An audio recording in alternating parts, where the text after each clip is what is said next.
This is so outrageous, the lack of proportionality going on my colleagues, it is laughable.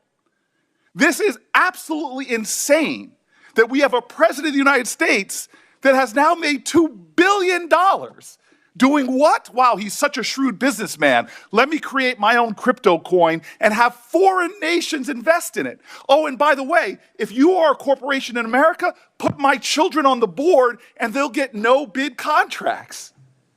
This is the Judiciary Committee. We're supposed to be checking and balancing this nation. Why have people on both sides of the aisle given up on any trust in government? It's because we're surrendering any shred of integrity left. And now we're letting an attorney general become the highest law enforcement officer in the land and putting no holds whatsoever. I had hope for 2 weeks that we would get something.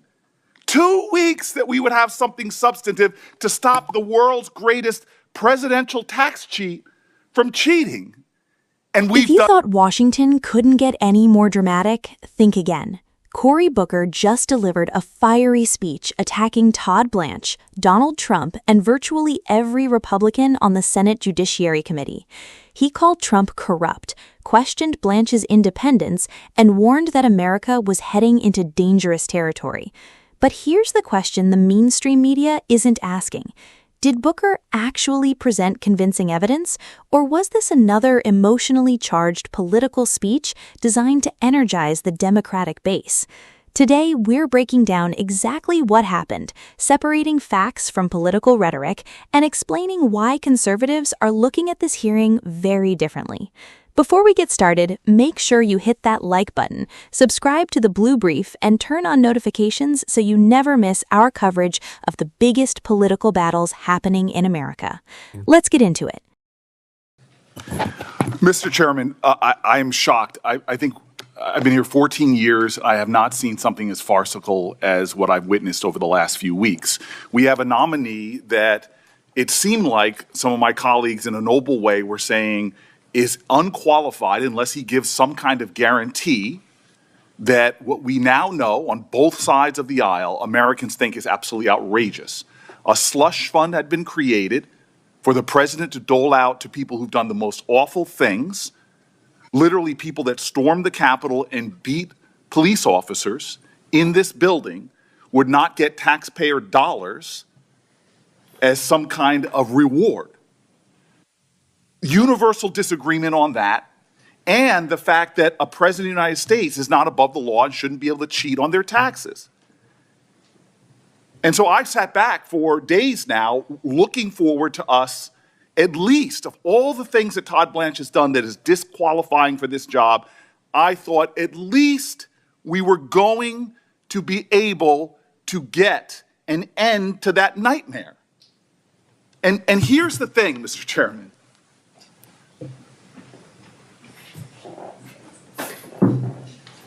Here's the thing, Mr. Chairman. You even have conservatives coming out and saying these things are not worth the paper they're drawn on. I have a lot of respect for my colleagues, love the state of Texas, but I'm going to say it very clear. This is all hat and no cattle. It's hard for me to say this as a plant-based guy, but where's the beef? Where's the beef? This is ridiculous. We got nothing, no guarantees whatsoever that this slush fund still can't go forward. We got nothing that the president of the United States can't cheat on his taxes and have no accountability. Dear God, folks, it's not like we're talking about a president who is a saint. No president in the history of this country has been caught in tax cheating more than this one. A Pulitzer Prize winning documentation of his tax cheating came out in 2018. Pulitzer Prize. Donald Trump said, I'm going to sue you, it's all wrong. That suit was thrown out because the president is a tax cheat. But it didn't stop with that. He was a tax cheat with his nonprofit as well. He created a so-called charity, but what did he do with that charity? It was cited by the state of New York for self-dealing, for tax cheating, and was shut down. We have a known arsonist, and we have just in this committee given him a whole barrel full of gasoline to light on fire our tax laws and have no accountability for the conflagration. This is so ridiculous that we are sitting back here and allowing this to happen. A president that we know is a tax cheat. That is a fact. That is a fact. We have now just given him an immunity to his tax cheating. Now, here's an admission I'm going to make to my colleagues on the other side.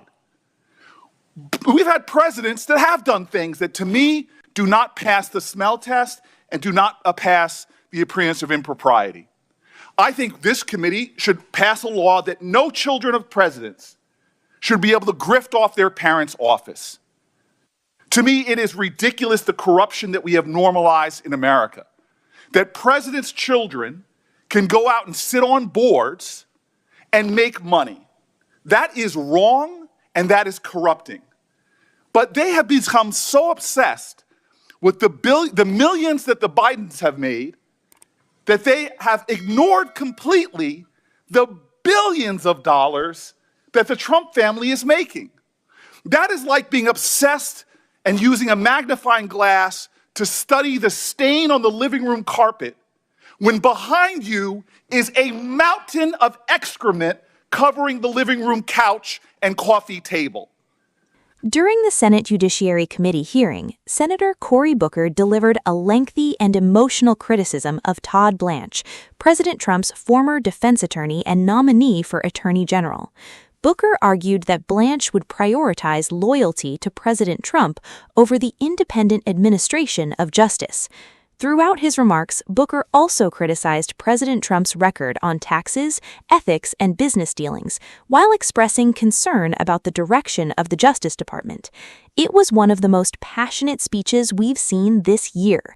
But passion alone doesn't settle political debates. As conservatives, we should ask a simple question. Did Booker prove his case, or was this primarily a political argument? One thing immediately stood out. Much of Booker's speech relied on allegations and interpretations that have been part of political debate for years.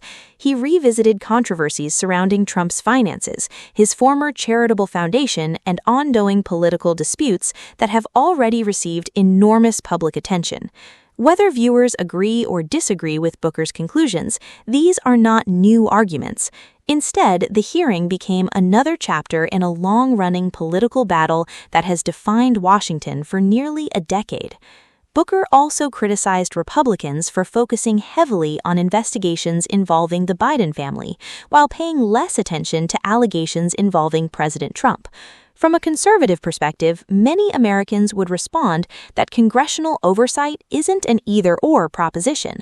Lawmakers have every right to investigate allegations involving any administration, regardless of party, provided those investigations follow the evidence and respect due process.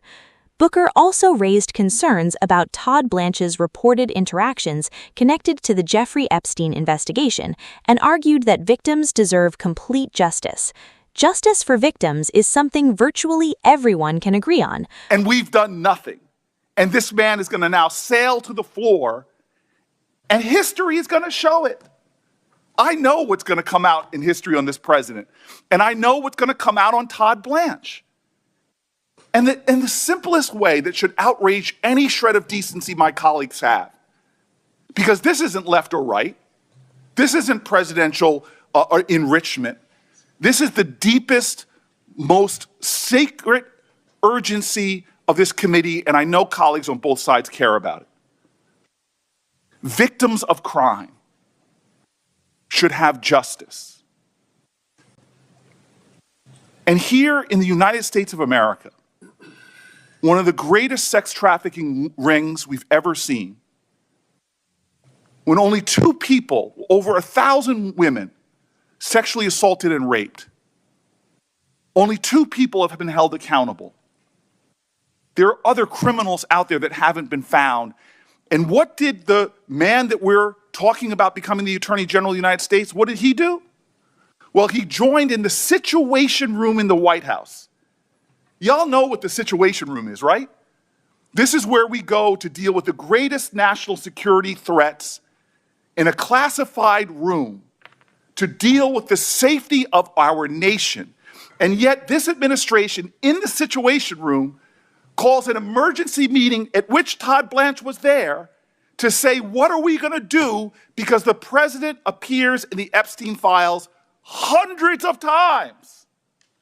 They didn't get together to say, this is really bad, this is eroding trust in the justice system, this is eroding trust in the rule of law, we have to find a way to hold powerful people accountable. No, they came together with Todd Blanche in the room. How do we protect the president?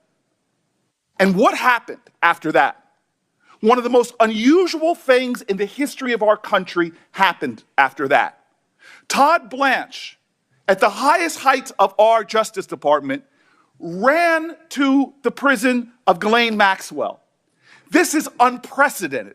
This is, lawyers tell me, untoward. This is corrupting. He didn't study the case files. He didn't talk to the prosecutors. No, he ran to the jail cell and met with her for 2 days, insulting every single Epstein victim that had been asking for a meeting for years. And after 2 days of meetings, did we get information that led to an indictment? No. Did we get information that led to new opens of investigations? No. Did we get one more conviction? No. What did we get? That a convicted sex offender was able to leave her confinement and go to the cushiest prison in our land, that by Bureau of Prison Law, by DOJ law, is a violation of their principles. So Ghislaine Maxwell is sitting in the lowest possible confinement after giving no information that helped us get one more investigation started, and has been silent. And the man responsible for that, we are about to make the Attorney General of the United States of America. This man is not our lawyer. He is not America's lawyer. He is about to become Trump's sword against his adversaries and shield against any scrutiny. The shield is going to shield him from tax cheating. The shield is going to shield him from investigation for any involvement he may have had in Epstein's deeds. And the sword, I've seen it. Unprecedented that the Attorney General should investigate colleagues here on this committee. This is farcical. It would be literally laughably funny if it wasn't so dangerous. We are about to put a person in one of the most powerful positions in the land, vital for not only enforcing the law, protecting national security, but also vital for upholding our democracy. And my Republican colleagues sound like Jan Brady, Marsha, Marsha, Marsha, Biden, Biden, Biden. You are worried about a pickpocket when it comes to grand theft larceny. When it comes to our democracy, you're worried about someone who is doing petty theft while there is the murder of our democratic traditions going on before our eyes. We are in dangerous waters, folks. We are in dangerous waters. We are turning the ideals of justice and this committee into a mockery by letting the least qualified person, a person proven to do Donald Trump's will, over the law. He is about Trump and not truth. He is about corruption and not the Constitution. He's about being Donald Trump's lawyer and not the people's lawyer. This is so deeply wrong. We will rue the day that we let this man have this much power under such a corrupt president. Thank you. But conservatives also believe that accusations should be supported by evidence and handled through established legal processes, not assumptions or political theater. One of the strongest themes in Booker's speech was his warning that Blanche would become Trump's lawyer rather than America's lawyer. That criticism deserves scrutiny. Blanche has spent years as a defense attorney. Lawyers routinely represent controversial clients, and representing a client does not automatically determine how someone will perform in public office. Supporters of Blanche argue that his legal experience and understanding of the justice system could be valuable in leading the Department of Justice. Critics disagree. Ultimately, the Senate's role is to evaluate his qualifications, question him thoroughly, and vote accordingly. What this hearing also revealed is just how deeply divided Washington remains. Republicans generally emphasized restoring confidence in law enforcement, while Democrats focused on concerns about presidential accountability and institutional independence. Those competing visions continue to shape nearly every major political debate in the country. Perhaps the most striking part of Booker's remarks wasn't any individual accusation, it was the tone. His speech reflected the intensity of today's political climate, where each confirming hearing increasingly resembles a campaign rally rather than a deliberative examination of a nominee's record. That style energizes supporters, but it can also make it harder for Americans to distinguish between political messaging and careful evaluation of the facts. For conservatives, this hearing serves as another reminder that public officials should be judged by evidence, due process, and constitutional principles, not simply by the loudest speech or the sharpest soundbite. Whether Todd Blanche ultimately proves to be an effective attorney general will depend on his actions in office, not solely on the rhetoric surrounding his nomination. The American people deserve transparency, accountability, and equal application of the law. Those principles should apply regardless of which political party holds power, and that's something every citizen can support. What do you think? Did Cory Booker make a convincing case against Todd Blanche, or was this another example of politics overshadowing the confirmation process? Share your thoughts in the comments below. We'd love to hear your perspective. If you enjoyed this breakdown, don't forget to like this video, subscribe to the Blue Brief, and click the notification bell so you never miss our latest conservative analysis of the biggest stories shaping America. Thanks for watching, and we'll see you in the next one.